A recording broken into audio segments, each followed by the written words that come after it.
नमस्कार.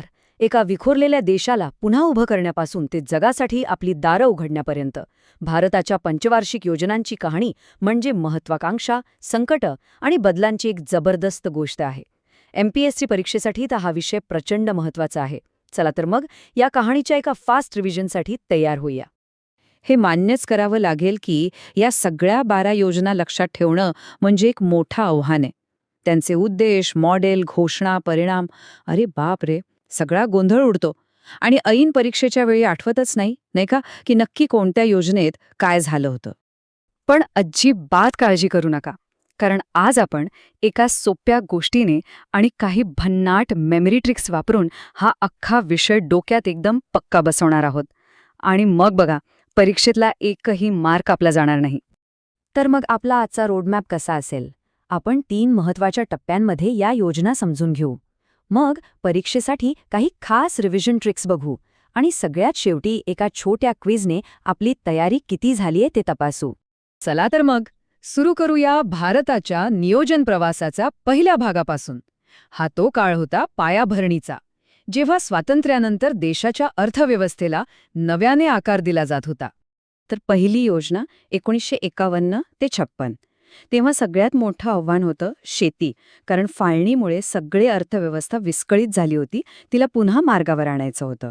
म्हणूनच या योजनेला पुनर्वसन योजना असंही ओळखलं जातं. ही योजना हॅरॉड डोमर मॉडेलवर आधारलेली होती. म्हणजे काय, तर गुंतवणूक करून विकास कसा साधायचा यावर सगळा जोर होता.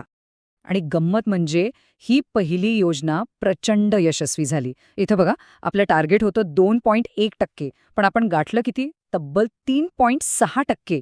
भाखरा नांगल, हिराकूडसारखे मोठमोठी प्रकल्प याच काळात सुरू झाले. आणि एक सगळ्यात महत्वाची गोष्ट, ही एकमेव योजना होती ज्यात महागाई कमी झाली होती. हा पॉइंट लक्षात ठेवा. आता दुसऱ्या योजनेत म्हणजे 1956 ते 61 मध्ये फोकस पूर्णपणे शिफ्ट झाला. शेतीवरून आपण थेट आलो अवजड आणि मूलभूत उद्योगांवर. पीसी महालनोबिस यांच्या मॉडेलवर आधारलेल्या या योजनेचं ध्येय होतं समाजवादी समाजरचनेची निर्मिती करणं. आज आपण जे भिलाई, दुर्गापूरचे मोठे स्टील प्लांट बघतो ते याच काळात उभे राहिले. त्यानंतर आली तिसरी योजना 1961 ते 66. ही योजना खूपच ॲम्बिशियस होती. शेती आणि उद्योग दोन्हीवर एकदम लक्ष केंद्रित करून आत्मनिर्भर व्हायचं ध्येय होतं. पण झालं उलटच. ही योजना भारतासाठी एका मोठ्या संकटाचा काळ घेऊन आली. काय झालं नेमकं? तर या योजनेवर एकापाठोपाठ एक 3 मोठी संकटं कोसळली. 1962 मध्ये चीनसोबत युद्ध, 1965 मध्ये पाकिस्तानसोबत युद्ध आणि त्यातच भर म्हणून भीषण दुष्काळ. या तिहेरी संकटामुळेच ही योजना आजपर्यंतची सगळ्यात अयशस्वी योजना मानली जाते. लक्षात ठेवा, सर्वात अयशस्वी कोणती? तर तिसरी. आता तिसऱ्या योजनेच्या अपयशानंतर सरकारने एक ब्रेक घेतला 3 वर्षांसाठी. म्हणजे 1966 ते 69 पर्यंत पंचवार्षिक योजनांना सुट्टी दिली. यालाच प्लॅन हॉलिडे किंवा योजना सुट्टी म्हणतात. पण या सुट्टीतही 2 मोठ्या गोष्टी घडल्या. एक, भारतात हरित क्रांतीची सुरुवात झाली आणि दुसरं, रुपयाचं अवमूल्यन करण्यात आलं. चला, आता आपण कथेच्या दुसऱ्या भागात प्रवेश करतोय. हा काळ होता आत्मनिर्भरतेचा, राष्ट्रीयकरणाचा आणि गरिबी हटाओ सारख्या मोठ्या सामाजिक घोषणांचा.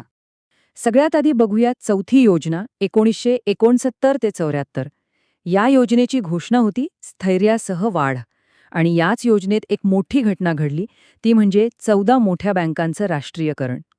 आता थेट वळूया 6व्या योजनेकडे 1980 ते 85. या योजनेचा मेन फोकस होता रोजगार निर्मितीवर आणि एक अत्यंत महत्वाची संस्था नाबार्ड हिची स्थापना 1982 मध्ये याच योजनेत झाली. आणि 5वी योजना 1974 ते 1979. ही योजना तर एकाच घोषणेमुळे कायम लक्षात राहते, गरिबी हटाओ. दारिद्र्य निर्मूलन आणि आत्मनिर्भरता यावरच तिचा सगळा जोर होता. पण एक ट्विस्ट आला. जनता सरकारने ही योजना 1978 मध्येच, म्हणजे 1 वर्ष लवकरच संपवून टाकली. मग 1978 ते 80 या काळात काय झालं?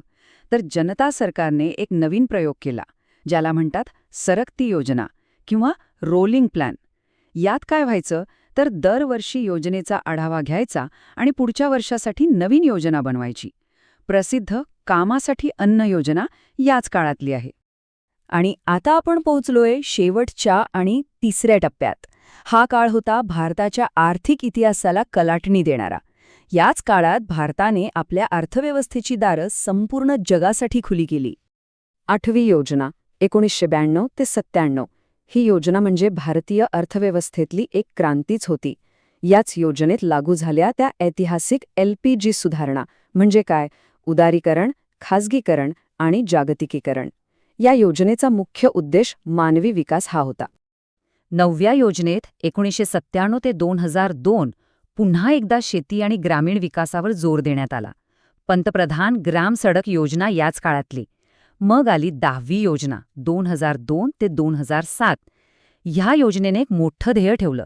पहिल्यांदाच GDP वाढीचं लक्ष 8% ठेवलं होतं आणि नरेगासारखी मोठी योजनाही याच काळात सुरू झाली. आणि आता शेवटच्या 2 योजना 11वी 2007 ते 12 आणि 12वी 2012 ते 17. या दोन्ही योजनांचा सार एकाच शब्दात सांगता येईल, सर्वसमावेशक आणि शाश्वत विकास. म्हणजे काय? तर विकासाची फळं समाजाच्या तळागाळातल्या माणसांपर्यंत पोचली पाहिजेत, हाच यामागचा मुख्य विचार होता. तर हा होता आपला 1 ते 12 योजनांचा प्रवास. पण आता येतोय सगळ्यात महत्त्वाचा भाग, परीक्षेसाठी स्पेशल रिव्हिजन ट्रिक्स. या ट्रिक्सनंतर बघा हा अवघड विषय कसा एकदम सोपा वाटायला लागतो. ही आहे आपली नंबर वाईज मेमरी स्टोरी. चला लक्षात ठेवूया. 1 शेतकरी, 2 कारखाने, 3 युद्ध, 4 बँका, 5 गरिबी आणि 6 नाबार्ड. पाहिलं, प्रत्येक नंबरला फक्त एक शब्द जोडला की पहिल्या 6 योजना एकदम सोप्या झाल्या. आणि ही बघा सुपर फास्ट रिव्हिजन टेबल. परीक्षेच्या आदल्या दिवशी फक्त ह्या एका टेबलवर नजर टाकली तरी काम झालं. पहिली कृषी, दुसरी उद्योग, तिसरी अपयशी, चौथी बँका, 8वी LPG. एकदम पटापट रिव्हिजन. याचा स्क्रीनशॉट नक्की काढून ठेवा, खूप कामी येईल. चला तर मग एवढं सगळं शिकलो तर आता एक छोटीशी क्विज तर व्हायलाच पाहिजे. बघूया तरी किती लक्षात राहिले. तयार? पहिला प्रश्न येतोय, कोणत्या पंचवार्षिक योजनेच्या काळात 14 मोठ्या व्यापारी बँकांचं राष्ट्रीयकरण करण्यात आलं? आठवते का आपली मेमरी ट्रिक? आणि बरोबर उत्तर आहे 4थी पंचवार्षिक योजना. आठवलं ना? 4 बँका. आत्मनिर्भरतेच्या दिशेने टाकलेलं हे खूप मोठं पाऊल होतं. ओके, पुढचा प्रश्न. विकासाचं LPG मॉडेल कोणत्या योजनेत आणलं गेलं? हा प्रश्न खूप महत्त्वाचा आहे, परीक्षेमध्ये हमखास विचारला जातो. याचं उत्तर आहे 8वी पंचवार्षिक योजना.